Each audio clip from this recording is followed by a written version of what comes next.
If you look at the flag of modern day India, or the money changing hands between modern day Indians, you may be surprised to discover that they have a connection to an emperor that reigned more than 2,000 years ago.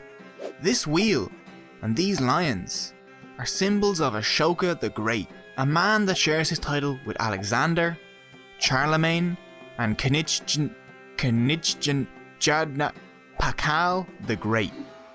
But he isn't remembered for his glorious conquests, but rather for turning to the path of peace when violence probably would have served him better.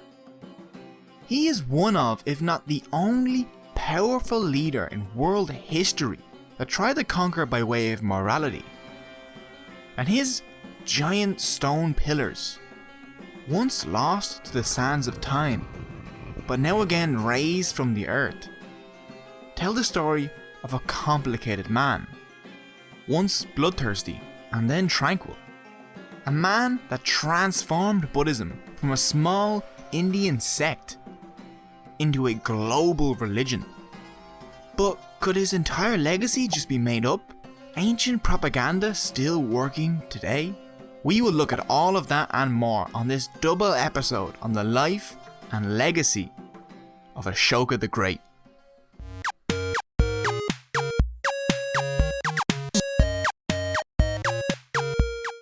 Before Ashoka, there was his grandfather, Chandragupta, a man that rose from humble origins as a shepherd, overthrow the Nanda Empire with the help of his tutor and advisor, Chanakya. He set up the Maurya Empire, which under his rule expanded over most of modern day India. Chandragupta expanded into the territory that had only recently just been conquered by Alexander the Great, and then solidified this conquest by defeating one of Alexander's successors, Seleucus, in battle. Having established one of the greatest empires in Asian and world history, Chandragupta decided to renounce all of it and spend the rest of his days meditating as a Jain monk, or so says Jain legend. His son, Bindusara, thus inherited an empire that stretched all the way from Persia to Bengal. And Bindusara probably has one of the strangest origin stories in world history. According to Buddhist legend, one of Chandragupta's wives was 7 days away from giving birth. Alongside this event, Chanakya had kindly been putting small amounts of poison in Chandragupta's food, so that he would develop a tolerance. Chandragupta, unaware of this, shares some of his food with his wife. And just as she puts the food in her mouth, Chanakya enters the room and sees the disaster about to take place. Knowing that she would die, Chanakya, without missing a beat, chops her head off and performs an emergency C-section to save the heir, proving to the world that Chanakya is clearly the most metal advisor of all time. Child in hand, Chanakya notices that it needs just a few more days of cooking, and so he slaughters a goat every day and places the child inside of it for 7 days. The child is then born and named Bindusara, the word for spotted, because he was spotted with goat's blood. Now that story is almost completely irrelevant to the tale at hand, but I couldn't let you continue to exist not knowing it. Like many Indian emperors and goats, Bindusara had many different kids with many different women, and among them was Ashoka. We are told that his mother was not very high on the imperial food chain, and so Ashoka, one of the youngest of around 100 brothers, wasn't paid any special attention.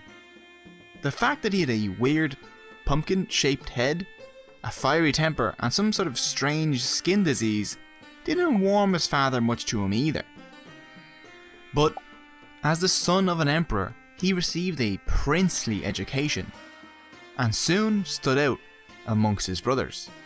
Bindusara had no time for his exceptional son, however. He had already decided that his heir was going to be his son Sushima.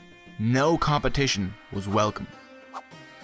Ashoka was sent away to put down rebellions on the fringes of the empire in order to keep him away from the court, so he couldn't build connections with any scheming ministers.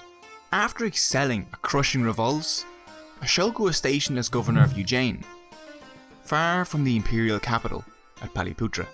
These efforts to stunt his son's promise proved fruitless, as on Bindusara's death in 272 BC, Ashoka rushed to the capital and seized the throne for himself and won the support of his father's ministers, who found Tsushima to be a tad disrespectful.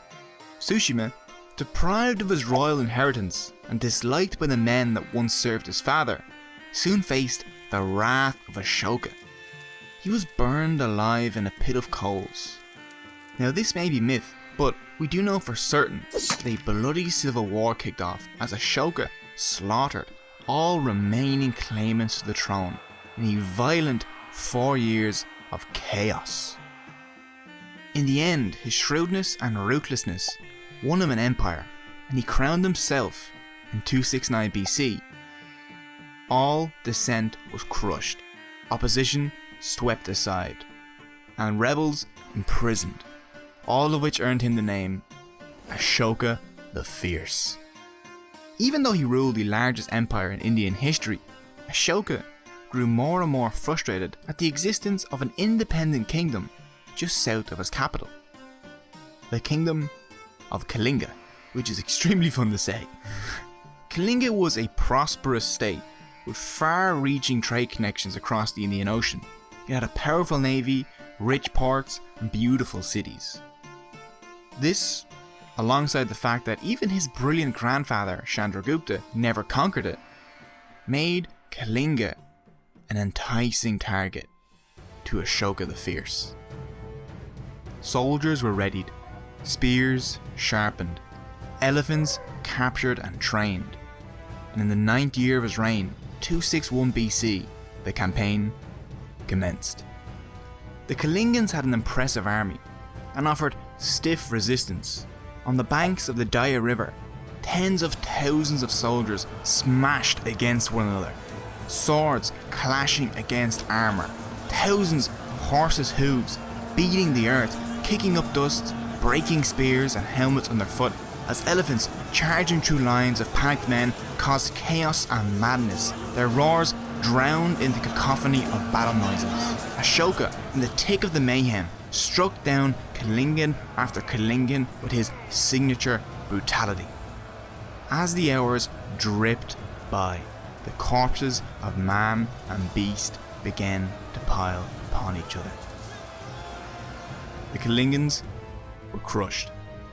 100,000 dead, 150,000 more taken as prisoners, and there on the battlefield, the victorious Ashoka walked amongst the corpses, the death caused by his order. Entering the city, he watched as orphans and women wept, as families frantically tried to salvage what was left, and countless innocents that were now destitute.